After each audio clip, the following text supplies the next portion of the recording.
Okay, we can wait for him to. Okay, welcome everybody to the January 8th, 2026 Commission on Ethics meeting. I'd like to call the meeting to order and welcome Commissioner Romano. Commissioner Vera Garcia, would you lead us in the pledge? Yes. I pledge allegiance to the flag of the United States of America and to the republic for which it stands, one nation, under God, indivisible, with liberty and justice for all. Okay. Madam Clerk, could you call the roll? Vice Chair Cruz, Here. Chair Crydell, Commissioner Kugler, Here. Commissioner Romano, Here. Commissioner Vara Garcia. Present. Thank you. Thank you. Does any member of the commission have any introductory remarks? No. Okay, thank you. The minutes from the December 4th, 2025 meeting are in your packet. Could I have a motion to approve? Motion to approve the minutes from December 4th. Motion by Commissioner Vara Garcia, second by Commissioner Romano. Okay, all those in favor? Aye. Aye, thank you. Okay, the next item is our consent agenda. Does anybody want anything pulled, any of those three process advisory commissions? Opinions? Okay.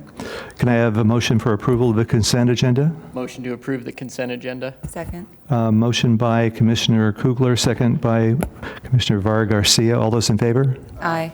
Aye. Okay, Madam Executive Director, I believe there you are, have the annual report to go over. Yes.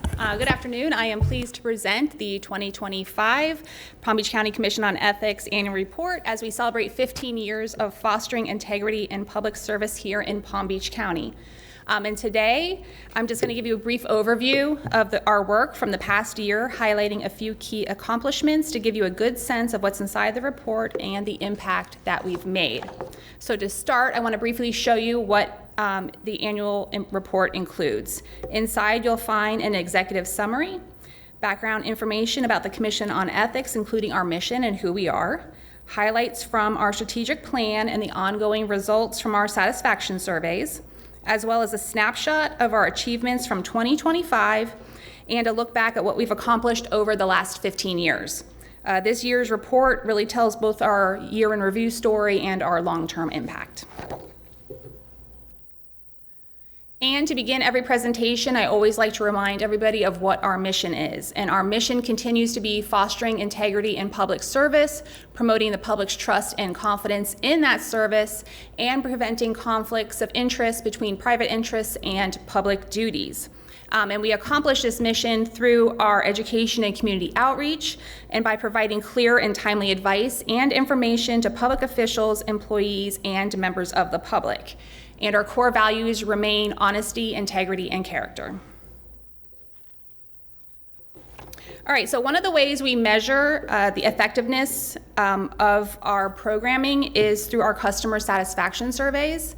And in 2025, we had 600 surveys that were completed. And these are voluntary, and they're filled out at the end of our in-person ethics trainings. The surveys have 5 rating questions and 1 open question for feedback. And the results this year remained strong and consistent with prior years. One notable increase was a 4% increase in the number of individuals who said they had previously heard about the Commission on Ethics and its mission. And that tells us that our outreach is working, and that increased awareness is thanks to the dedication and efforts of our staff. And I'd like to say that Liz Martin continues to lead our outreach initiatives. Rhonda Geiger is well known for her engaging and highly respected and requested in-person trainings. And Gina Levesque regularly represents the Commission at municipal meetings and outreach events, and is usually the first point of contact for anyone that contacts our office. So their work helps to ensure ethics isn't just a rule book that's to be followed, it's a continuing conversation to be had. All right, in 2025, staff accomplished a great deal on the education and outreach front. We conducted 20 outreach events for community groups and organizations, designed the 15th anniversary PalmTran bus wrap to reach a wider audience countywide and promote ethical excellence in Palm Beach County. And it is still on the roads today. I think it's going to be ending soon, but I did see it last week actually on the way home from work, so I was very excited to see that. And I'd like to thank Janessa from PalmTran and their graphic designer, as well as Chief Deputy County Administrator Todd Von Laren for making the bus wrap possible. Last year, we also partnered with TV Channel 20 to create the COE's special edition program that featured the commissioners and focused on the importance of ethics in local government. And again, you'll be happy to know that it's still airing if you haven't seen it on Channel 20 yet. I saw it last week in the lobby playing. We also revised and distributed the Pocket Guide to Ethics booklet, which provides a clear, plain language guidance to officials, employees, and community members. We published 3 newsletters that highlighted the Commission's educational resources and initiatives, and received over 31,000 page views to our website, which continues to be a key educational resource. Another major part of our work is providing guidance before problems arise. And in 2025, the Commission issued 11 new advisory opinions, which were completed efficiently with an average turnaround time of just 6 days. We conducted 46 in-person ethics training sessions to public officials and employees, which equipped them with practical tools to apply the Code of Ethics in real-world situations. And we handled 48 additional requests for guidance by referring them to existing advisory opinions. And this proactive educational approach helps public officials and employees make informed ethical decisions. And as you can see from this chart, in 2025, the topics we addressed in our advisory opinions remained relatively consistent as with past years. And once again, the most common questions involved misuse of office and voting conflicts.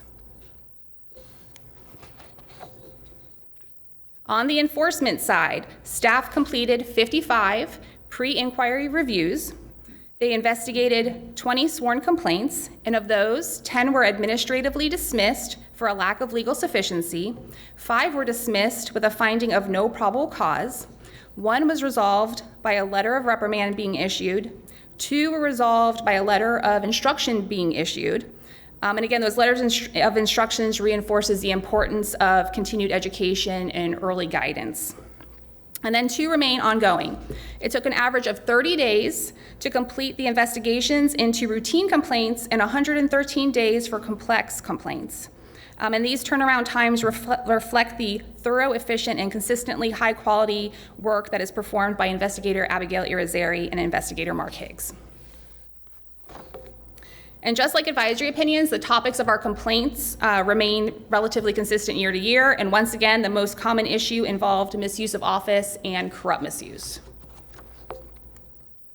And then a few additional highlights from 2025.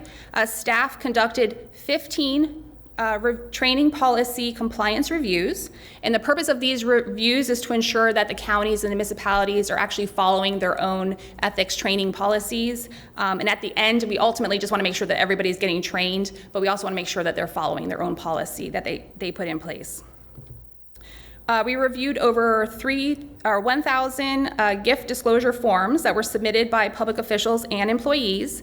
And these forms are reviewed to ensure that the person did not receive a gift from a prohibited entity, such as a vendor or a lobbyist. And then staff processed 46 voting conflict forms that were submitted by public officials. And again, these reviews help to ensure that there is transparency and accountability across local government. All right, looking at the bigger picture, over the last 15 years, the Commission has delivered over 600 in-person training sessions, educating thousands of elected and appointed officials and public employees. They've responded to over 12,000 requests for assistance, published 565 advisory opinions to help individuals proactively address ethical issues. Staff has also processed over 280 complaints, ensuring comprehensive, objective, and impartial investigations, reviewed thousands of gift and voting conflict disclosures, conducted over 200 outreach presentations, and distributed upwards of 10,000 ethics guides and resource materials to the public. And we've also had over 1 million views of our website. So taken together, these numbers show the depth, reach, and lasting impact of our work in strengthening ethical governance in the community. And none of this would be possible without the leadership and dedication of our Commission on Ethics commissioners, past and present. Their commitment to fairness, independence, and integrity is at the heart of everything that we do. As I mentioned earlier, this is just a snapshot of what's inside the annual report. The full report has a more detailed look at our work in 2025 and over the past 15 years, and I hope you enjoy reading it. And before I wrap this overview up, I'd also like to thank the Public Affairs team. Thank you to Janet Rodriguez for using her creative expertise to bring the vision of the annual report to life and for graciously accommodating the various revisions. And thank you to Erin Baker for her careful proofreading and patience throughout the process, particularly with her hard work of removing all of the Oxford commas I had in the first draft. She had to go through and do all that. So, and then as a final note, I'm incredibly proud of all the work that the Commission and staff has done in 2025, and I'm looking forward to what we're going to accomplish in 26.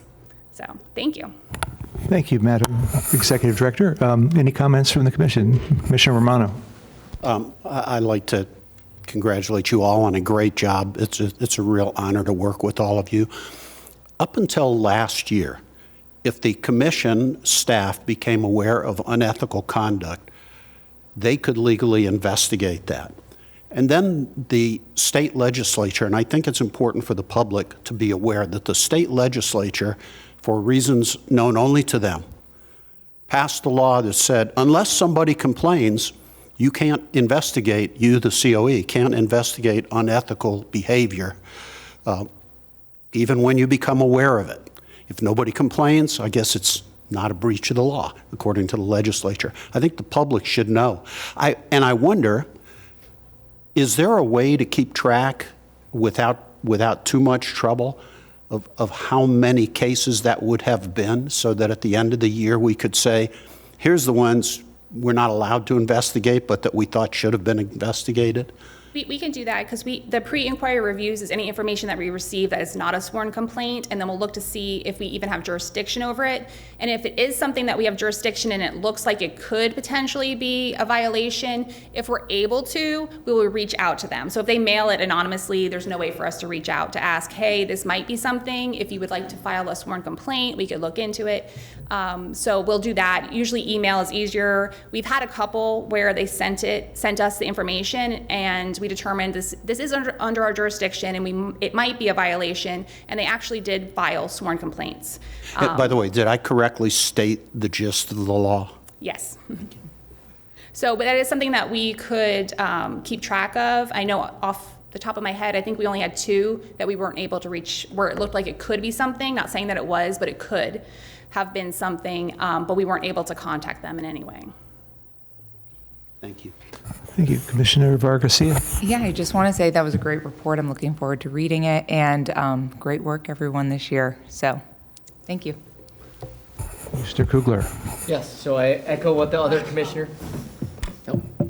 Now I echo what the other commissioners have said, and I have a question. So for 2026, is there a plan to educate the public more about what the Commission on Ethics does, as opposed to just educating those people that come under the jurisdiction of the commission? So that's when we do our outreach events. We have each year been doing more and more of those outreach events now that we do have an education and communications manager.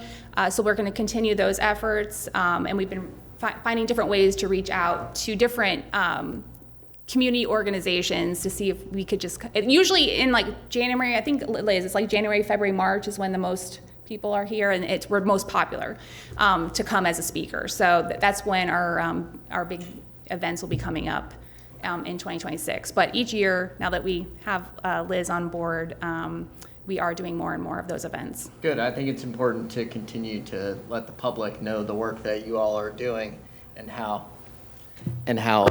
so I think it's important for the public to know the work that you all are doing, the value that you bring to this county, and what you all do helps create some level of security for all of us, that at least we have public officials that have integrity and have rules that they have to follow. So thank you. Thank you, Commissioners. I just want to say, Commissioner Romano, you brought up a very good point, and it'd be nice to have that sort of as a little breakout line that we could have gone and investigated if the law hadn't changed. So anyways, very good. The other thing I noticed is how much younger Commissioner Romano looks in the most recent pictures, because you and I walked in 8 years ago about exactly the same time. So thank you again. Thank you to the staff, because obviously that's part of your this success. You're all a part of that. Any other comments, Madam Executive Director? Yes. Okay.